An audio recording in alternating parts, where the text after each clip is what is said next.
Garder plusieurs enfants en même temps, ça peut vite être compliqué. Et oui, bêtises, désagréments, petits bobos, voire plus, peuvent rapidement s'ajouter au programme si vous n'êtes pas préparé. Mais non, mais enfin, on n'accueille pas sa sœur.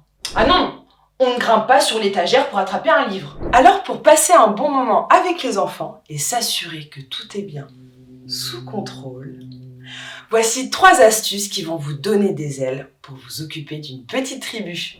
Astuce numéro 1. Rassemblez les enfants. Vous n'avez pas les yeux derrière la tête. Vous ne pouvez pas être à 2 endroits en même temps. Et oui, ça se saurait si on pouvait se téléporter. Donc, pour éviter de faire des bisous magiques pour soigner les bobos, il faut se rassembler. Vous allez voir, ce n'est pas si compliqué que ça. Il faut juste dire aux enfants qu'ils doivent rester près de vous pour que vous puissiez veiller sur eux. Si vous pensez que vous allez passer pour le flic lourdingue,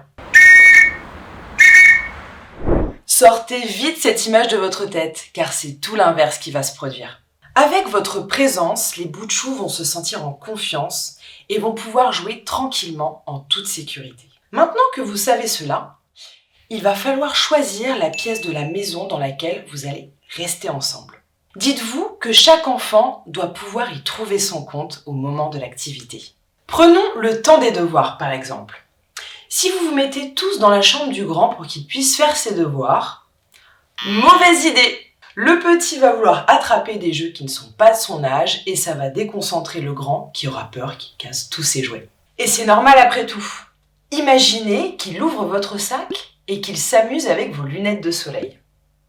Ah, vous voyez, ça vous dérangerait vous aussi. Donc le mieux, c'est d'aller au salon. On installe le grand à table pour ses devoirs et on met en place des ateliers autonomes pour les autres avec 2 ou 3 jeux. Comme ça, vous aidez le grand et vous surveillez en même temps ses frères et sœurs. D'après vous, qu'est-ce que vous pourriez leur donner ? En fait, ce qu'il faut laisser au placard lorsque vous n'êtes pas 100% disponible, ce sont les jeux salissants ou dangereux. Astuce numéro 2. Anticiper le programme. L'imprévu et le last minute sont difficilement conciliables avec le fait de s'occuper de plusieurs enfants. Au contraire, tout anticiper est le meilleur moyen de gérer au mieux toute la tribu. Par exemple, si vous devez accompagner le petit à son cours de baby gym, mieux vaut éviter d'installer le plus grand devant un dessin animé 5 minutes avant le départ. Sinon, ça va donner ça à coup sûr et votre organisation s'écroule. Alors préparez ensemble les affaires avant d'y aller. Et puis 5 minutes avant, prévenez-les que vous allez bientôt partir pour ne pas les presser. Voilà le bon moyen de s'en sortir. Au parc, c'est pareil. Si les enfants n'ont pas l'âge de jouer dans la même aire de jeu, c'est mieux de l'avoir anticipé. Pour faire plaisir à toute la petite tribu, c'est chacun son tour. Oui, parce qu'on reste toujours ensemble, peu importe la structure de jeu. Vous n'avez pas oublié, n'est-ce pas ? Alors, pour rendre l'attente agréable, on prévoit de quoi occuper les enfants quand ce sera leur tour de patienter. Des bulles de savon pour le plus grand, un seau et une pelle pour le petit. Rien de tel pour éviter les frustrations. Souvenez-vous-en bien lors de votre prochaine balade au parc. Astuce numéro 3. Les faire participer. Eh oui, les faire participer, rien de mieux pour faire rouler l'organisation et leur donner envie de rester avec vous.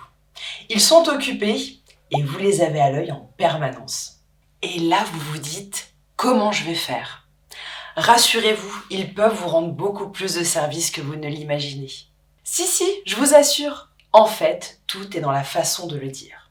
Par exemple, une fois que les enfants se sont mis en pyjama, si vous leur dites « Les enfants, mettez vos vêtements qui traînent à laver s'il vous plaît », ils vont réagir comme ça. Alors essayez plutôt. Qui pense être assez fort pour porter tous ces vêtements jusqu'au bac à linge ? Comme vous les mettez au défi et qu'ils adorent montrer qu'ils sont les plus forts, il y a de grandes chances qu'ils le fassent immédiatement et sans rechigner. C'est pareil au moment de passer à table. Si vous dites « Vous me montrez comment vous faites pour décorer vos assiettes ?» Ils vont vite venir dresser le repas avec vous. C'est la même chose au moment du bain. On les fait participer. Pendant que le plus petit est dans la baignoire, le plus grand peut nous aider. Tiens, tu veux bien me donner le savon et le gant ? Mais attention, on ne force pas à tout faire. Cela doit être axé sur la base du volontariat. Il a le droit de regarder son livre s'il préfère. Toujours à côté de vous, bien sûr. En donnant des petites missions aux enfants, ils vont se sentir utiles et importants, car ils sont capables de faire comme les grands. Et pour les aider à se responsabiliser, c'est top. Bref, si vous pensez à rassembler les enfants, anticiper le programme, les faire participer, vous vous simplifiez la vie. Donc garder 2-3 enfants ne vous fera plus peur. Alors à vous de jouer! Et si vous avez des questions, nous serons ravis d'y répondre lors de nos réunions d'échange en visio. N'hésitez pas à nous appeler pour vous inscrire à une session.